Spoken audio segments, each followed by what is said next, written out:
ನಗರದ ಬೈಚನಹಳ್ಳಿ ಸಮೀಪದ ಕಾವೇರಿ ನದಿಯ ದಡದಲ್ಲಿ ನೆಲೆ ನಿಂತಿರುವ ಶ್ರೀ ಮುತ್ತಪ್ಪ ದೇವಾಲಯದ ಮುಂಭಾಗದಲ್ಲಿರುವ ನಿವೇಶನದಲ್ಲಿ ಶ್ರೀ ಮುತ್ತಪ್ಪ ಸ್ವಾಮಿ ಸೇವಾ ಟ್ರಸ್ಟ್ ವತಿಯಿಂದ ಅಂದಾಜು 50 ಲಕ್ಷ ರೂಪಾಯಿ ವೆಚ್ಚದಲ್ಲಿ ನಿರ್ಮಾಣಗೊಳ್ಳಲಿರುವ ರಂಗಮಂದಿರ ಸಮುದಾಯ ಭವನಕ್ಕೆ ಭಾನುವಾರ ಭೂಮಿ ಪೂಜೆ ನೆರವೇರಿತು.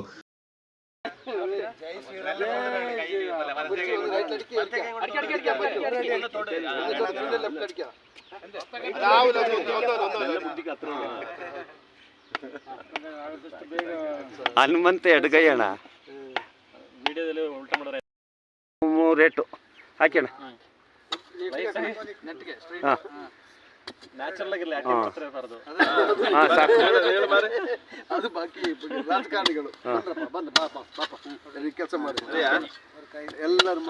ಪ್ರಥಮ ಹಂತದಲ್ಲಿ ಸಂಸದ ಯದುವೀರ್ ಒಡೆಯರ್ ಅವರ ಸಂಸದರ ನಿಧಿಯಿಂದ 5 ಲಕ್ಷ ಅನುದಾನ ಬಿಡುಗಡೆಯಾಗಿದ್ದು, ಈ ಅನುದಾನದ ಪ್ರಥಮ ಹಂತದ ಕಾಮಗಾರಿಯ ಭೂಮಿ ಪೂಜೆಯಿಂದ ಸೇವಾ ಟ್ರಸ್ಟ್ ಅಧ್ಯಕ್ಷರಾದ ಕೆ. ವರದಾ ಅವರು ಚಾಲನೆ ನೀಡಿದರು. ನಂತರ ಮಾತನಾಡಿದ ಕೆ. ವರದಾ, ಶ್ರೀ ಮುತ್ತಪ್ಪ ದೇವಾಲಯದ ಮುಂಭಾಗದ ನಿವೇಶನವೊಂದ ಮುತ್ತಪ್ಪ ದೇವಾಲಯ ಸಮಿತಿ ಸದಸ್ಯರ ಹಾಗೂ ಊರಿನ ದಾನಿಗಳ ನೆರವಿನಿಂದ ನಿವೇಶನವೊಂದ ಖರೀದಿ ಮಾಡಲಾಗಿದ್ದು, ಮುತ್ತಪ್ಪ ಸ್ವಾಮಿ ದೇವಾಲಯ ಟ್ರಸ್ಟ್ ವತಿಯಿಂದ ಅಂದಾಜು 50 ಲಕ್ಷ ರೂಪಾಯಿ ವೆಚ್ಚದಲ್ಲಿ ಬಯಲು ರಂಗಮಂದಿರ ಸಮುದಾಯ ಭವನವನ್ನು ನಿರ್ಮಿಸಲು ಸಿದ್ಧತೆ ನಡೆದಿದ್ದು, ಪ್ರಥಮ ಹಂತದಲ್ಲಿ ಸಂಸದರು 5 ಲಕ್ಷ ರೂಪಾಯಿ ಅನುದಾನವನ್ನು ನೀಡಿದ್ದು, ಕಾಮಗಾರಿಗೆ ಭೂಮಿ ಪೂಜೆಯನ್ನು ನೆರವೇರಿಸಿದ್ದು, ಅದೇ ರೀತಿ ಮಡಿಕೇರಿ ಶಾಸಕರಾದ ಡಾ. ಮಂತ್ರಗೌಡ ಅವರು ತಮ್ಮ ನಿಧಿಯಿಂದ ಅನುದಾನವನ್ನು ನೀಡುವ ಭರವಸೆ ನೀಡಿದ್ದಾರೆ.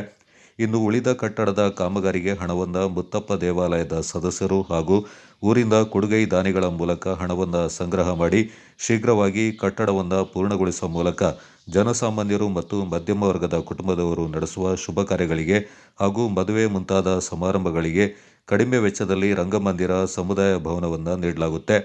ಇದರಿಂದ ಕಾರ್ಯಕ್ರಮ ನಡೆಸುವ ಜನರಿಗೂ ಹಾಗೂ ಬರುವ ಆದಾಯದಿಂದ ಮುತ್ತಪ್ಪ ದೇವಾಲಯದ ಅಭಿವೃದ್ಧಿಗೂ ಸಹಕಾರಿಯಾಗಲಿದೆ ಎಂದರು.